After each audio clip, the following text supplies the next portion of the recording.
2001 मायथाइनिफ्राय दिनै 2026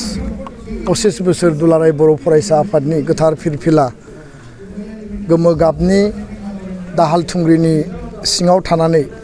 साहस आरो जातीयताबाद जाति सत्तानि मोनसे आदर्शखौ लानानै बड'फा उपेन्द्रनाथ ब्रह्मनि आदर्शखौ लानानै बर' माहारि सिबिनायनि थाखाय हारिनि थैनाय थांनाय खैफोद आफोदनि समाव गसंथानानै हारि दानायनि थाखाय आङो हाबा मावबोबाय आरो फैयै फैयै दिनै आङो बिदाय लानो थाखाय थिरां खालामबाय। दिनै CWCनि बे मेलनि गेजेरजों जोंनि दुलाराय बर' फरायसा आफादनि CWC आंखौ बिदाय होगोन आरो गोदान इनचार्ज आफादगिरि हिसाबै सानै लेङाइ आफादगिरिनि सासे बिथांखौ जोङो दिनै दायित्व होगोन आरो हाउसआव जों सावरायनानै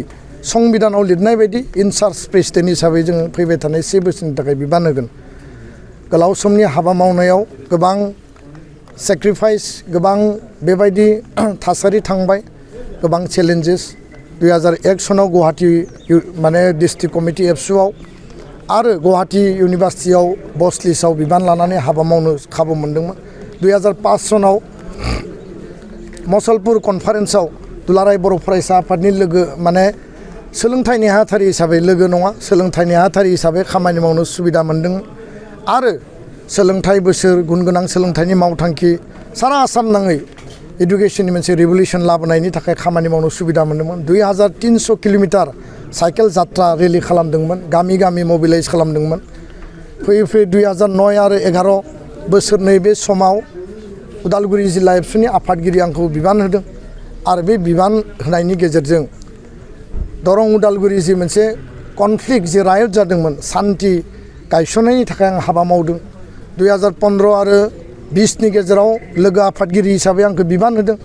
आरो 2020 गोजोन गोरोबथायाव बै समनि आफादगिरि प्रमद बर' बिथांजों NDFB UBPO ज' थानानै जोङो सुक्ति खालामनायाव बाहागो लानो थाखाय खाबु मोनदों। 2020 निफ्राय जागायनानै 2026 मोनथाम टार्म एबसुनि आफादगिरि महरै दुलाराय बर' माहारिया दुलाराय बर' फरायसा आफादा आंनो जि मोनसे मान मर्यादा खामानि मावनो थाखाय स्कप होबाय बिनि गेजेरजों बड'लेण्ड महोत्सव खुंनायनि गेजेरजों राष्ट्रीय आन्तराष्ट्रीय पर्यायाव बर' माहारिनि कालचार जोंनि आइडेन्टिटिखौ गायसननाय आरो बड'फाखौ बुहुमनि सासे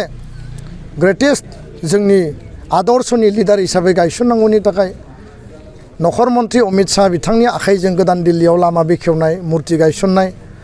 नखर मन्त्रि बिथांखौ बड'फानि जोनोम जायगा दतमायाव लाबोनानै जोंनि कनफारेन्सआव चिफ गेस्ट बानायनाय बागुरुम्बा दोहौआव जोङो मदद होनाय GI टेग 21 आइटेमाव मदद होनाय बेबायदि माखासे माने गोबां हिस्टोरिकेल स्टेप्सफोरखौ लानो थाखाय खाबु मोनदोंमोन आरो हाबा मावनो थाखाय खाबु मोनदोंमोन।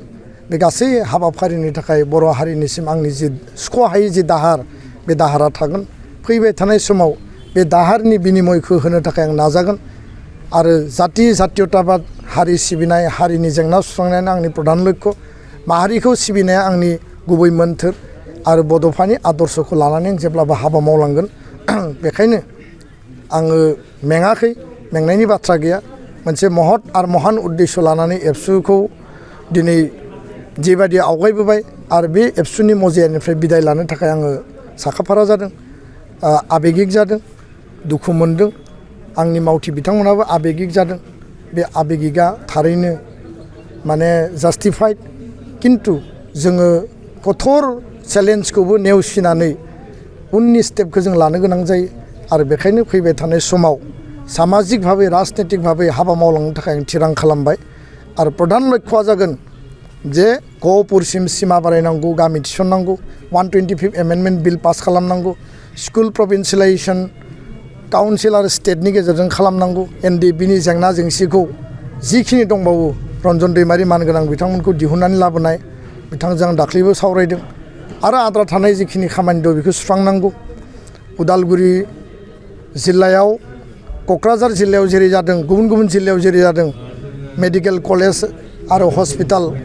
चिफ मिनिस्टारा दाबि खालामनाय बायदि जोंनि दाबिखौ मानिनानै बिथाङा गायसननो थाखाय 27 खोथा होदों। Udalguri medical college and hospital बेखौ जों मावफुंनांगौ। उदालगुरि कलेजखौ उदालगुरि इउनिभार्सिटियाव आपग्रेड खालामनांगौ। इन्जिनियारिं कलेज उदालगुरियाव गायसनबाय बेखौ बेखेवनांगौ। NIT